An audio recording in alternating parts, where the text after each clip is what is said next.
Bienvenidos una vez más a Un Día con Ángel aquí en Excelsior TV.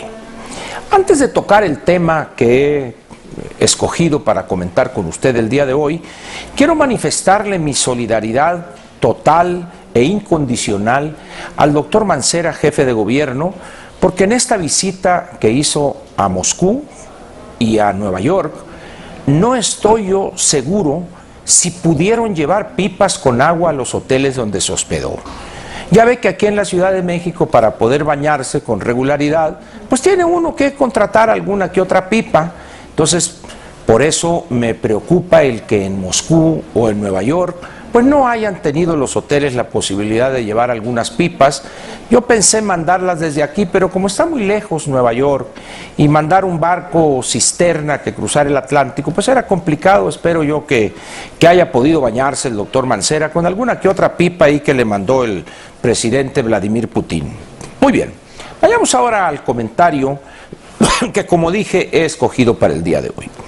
Hoy voy a hablar de la confianza en la economía.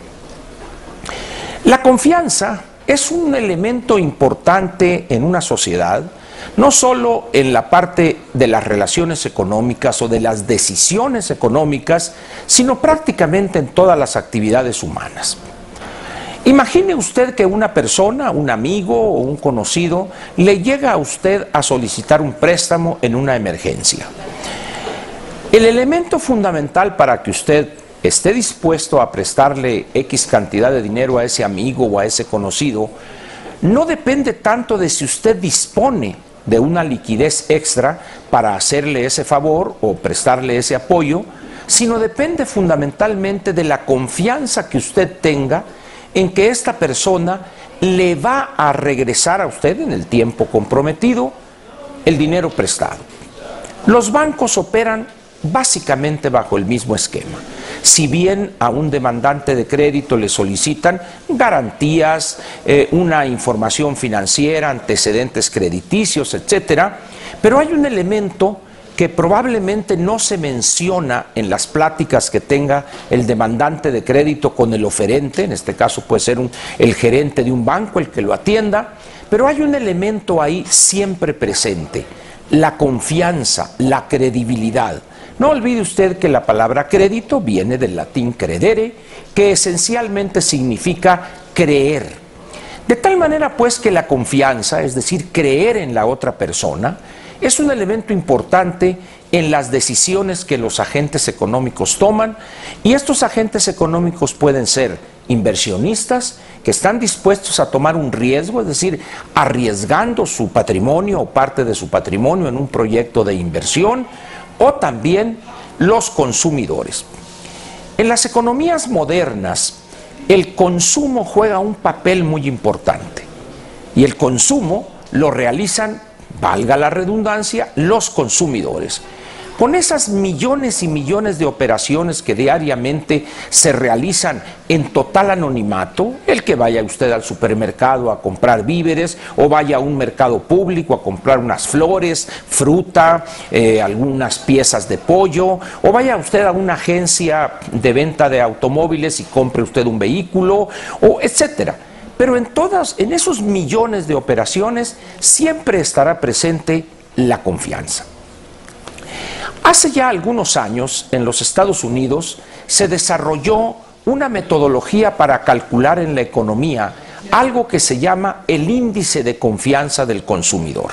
Se desarrolló toda una metodología, una batería de preguntas, y con ciertos campos que medían, por ejemplo, ¿qué es lo que piensa usted, si fuere el encuestado, de la economía del país hoy con respecto a 12 meses anteriores, es decir, hace un año? O también otra pregunta hacia el futuro: ¿cómo piensa usted que estará la economía de aquí a 12 meses? Y luego otros indicadores que miden la confianza de usted como consumidor. ¿Cómo estaba usted hace 12 meses? ¿Mejor, igual o peor que ahora? ¿Cómo piensa que estará dentro de 12 meses? Y hay un quinto campo muy interesante, y ahorita le explicaré por qué, que le preguntan a usted si piensa adquirir un electrodoméstico en los próximos 12 meses. Y dirá usted, bueno, ¿y qué tiene que ver las lavadoras, refrigeradores, secadoras, hornitos, hornos de microondas, etcétera?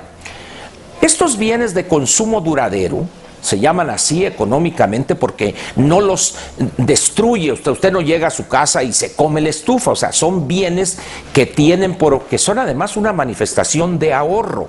Una persona, una familia que decide ahorrar, que tiene una liquidez, una buena forma de hacerlo es cambiar su refrigerador por uno de nueva tecnología, que consume menos energía, alguna lavadora para ahorrarse molestias en el trabajo doméstico, etcétera. Entonces es una forma de ahorro que tienen las familias cuando disponen de un ingreso extraordinario o acumulan mediante el ahorro alguna cantidad que les permite adquirir estos bienes. Entonces, cuando se hace esta pregunta, se está midiendo de manera indirecta el nivel de satisfacción o de confianza en la economía de una familia o de una persona. Bueno, estos 5 indicadores más uno general constituyen, de acuerdo a una cierta ponderación de cada uno, el índice de confianza del consumidor.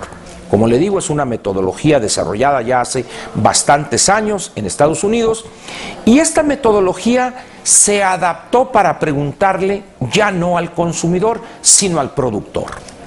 De tal manera que con estas encuestas sistemáticas y permanentes, realizadas una vez al mes, una persona, un analista, puede, o un observador de la economía de un país, puede tener un panorama más o menos objetivo del comportamiento de la economía en los próximos 6, 8, 10 o 12 meses, analizando de manera detallada, con mucho cuidado, estos reportes. El primero, dije, es el que mide el índice de confianza del consumidor, y el otro es el que mide el índice de confianza del oferente de productos, del productor.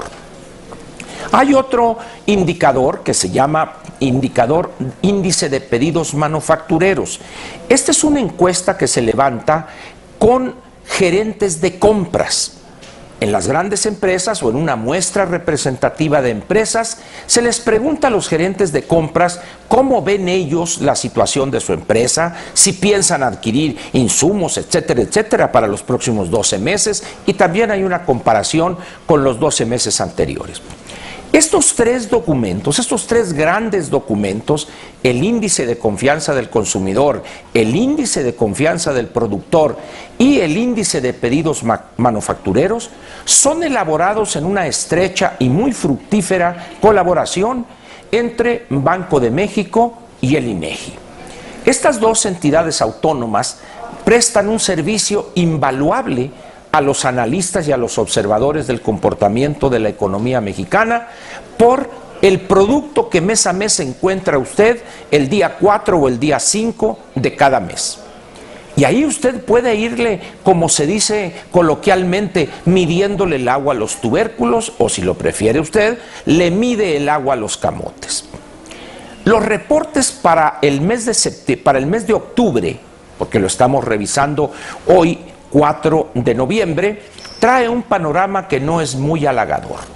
Si nosotros revisamos los 2 primeros índices, el índice de confianza del consumidor y el del productor, encontrará usted que en los últimos 4 meses la confianza en ambos casos, productor y consumidor, ha ido a la baja. Y si nos vamos luego al índice de pedidos manufactureros, también. ¿Qué nos dicen entonces los resultados que ha mostrado esta encuesta o estos documentos que elabora Banco de México e INEGI? Que las cosas no pintan bien. Pero usted dirá, bueno, ¿cómo es posible si nos hablan de un futuro luminoso para el país el 2014, una reforma fiscal que es una reforma social que va a derramar dones entre todos los mexicanos o entre los que menos tienen? Y sin embargo, estos documentos dicen que las cosas parecen no ser así.